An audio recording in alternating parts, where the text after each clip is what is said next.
The innocent stupidity of young people in the West will always be charming, annoying, and entertaining at the same time. Look at this picture. This is not AI, this is real life. These are the leaders of tomorrow in the US, UK, France, and the rest. I mean, it's one thing for Quest to support a free Palestine from the river to the sea. That's painfully stupid, okay? But it's another depth of outstanding madness to think the Palestinian cause and the LGBTQ movement are the same. These fools are marching for the death of the only state in the Middle East where queer people have the right to be alive. In a Palestinian state, the only time you can be openly queer is when you are flying off the roof of the tallest building in sight. Remember when the mainstream media, politicians, and every left-leaning sage was resounding the serious danger of Islamophobia? Morning and night they said Islamophobia was on the rise. Be careful how you talk about Islam after October 7, right? It doesn't matter that the pro-Hamas Muslims were openly hateful, praising Hitler, and waving terrorist flags across cities in the West. What mattered was what would happen to the peaceful Muslim if you expose the intolerance inherent in their religion. But just yesterday, an Arab Israeli was attacked and left hospitalized. His attackers only stopped when he showed them his cross to prove that he wasn't a Jew. And this didn't happen in Iran, Afghanistan, or Pakistan. No, it happened in Greece. And after attacks like this, it is always important to remember that there is a rise in Islamophobia. Islam is a religion of peace. I mean, you won't want anything bad to happen to peaceful Muslims like these.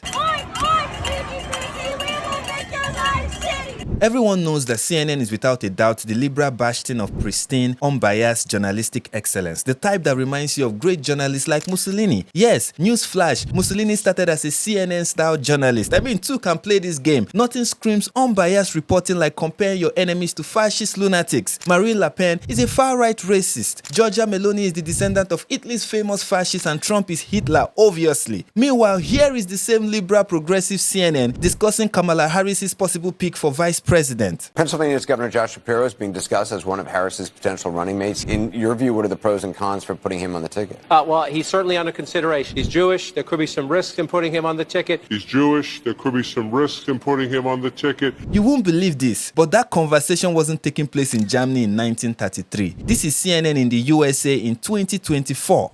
This is Yemen, the part controlled by the Houthis, an army of mentally deranged Islamists with delusional aspirations. A country with the features of a Sharia-controlled utopia where 87% of citizens live in multi-dimensional poverty. And how has the Houthis helped their people, many of whom marry off their prepubescent daughters to survive? Well, last week they launched their first ever drone strike at Tel Aviv. Now that's an unconventional economic policy. In Islam, the best way to help the poor is to send them straight to Jannah with the blessed assurance of an eternity with 72 houris. That's why today the Sana ports in Yemen are on fire after a response attack from the IDF, a win for child marriage. But first, the crocodile tears have to flow harder than the Nile River, rightly named after how the Houthis treat reality. Remember Pakistan, a country famous for causing marriage and killing religious minorities under the pretense of blasphemy. Yes, this excellent British creation has officially labeled Israel's prime minister as a terrorist. I mean, how will Israel survive? This signals the collapse of the colonialist Zionist entity in the Middle East. Just like India, Israel is about to go down. Meanwhile, Paraguay has announced plans to move its embassy from Tel Aviv to Jerusalem in Israel. That's tough. But tougher is the fact that a terrorist properly named by the respected state of Pakistan is giving a speech to the US Congress. I can't believe that Paraguay and the US would dare to defy the pride of South Asia and the highest exporters of grooming gangs to Europe.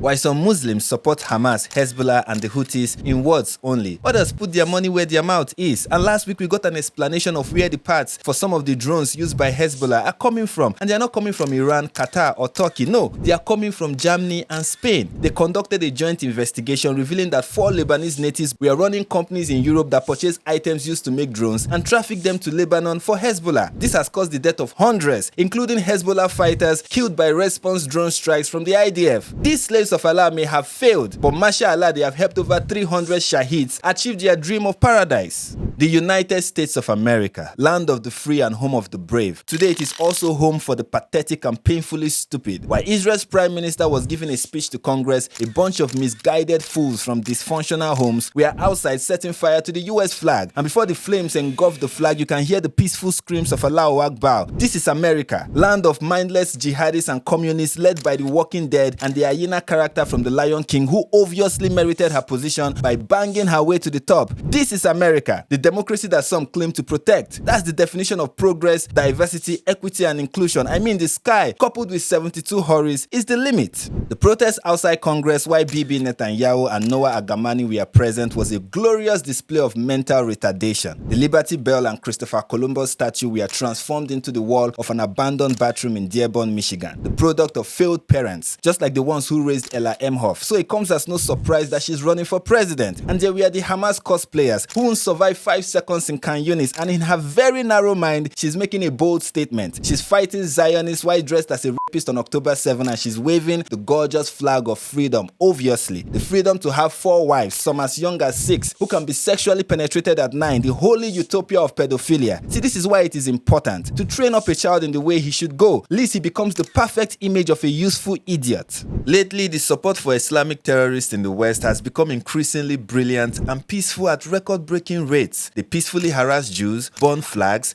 rape girls, stab passers-by, and some are funded by the Progressive Islamic Republic. These mostly peaceful parades featuring kafia-wearing females with extended adolescence and chronic daddy issues has become a trend. It is really a sight to behold, a zombie-like reality that puts Resident Evil and Brain Dead to shame. But here's a form of protest that I endorse. Come on, don't break the TV! Don't break it up! It's the third one!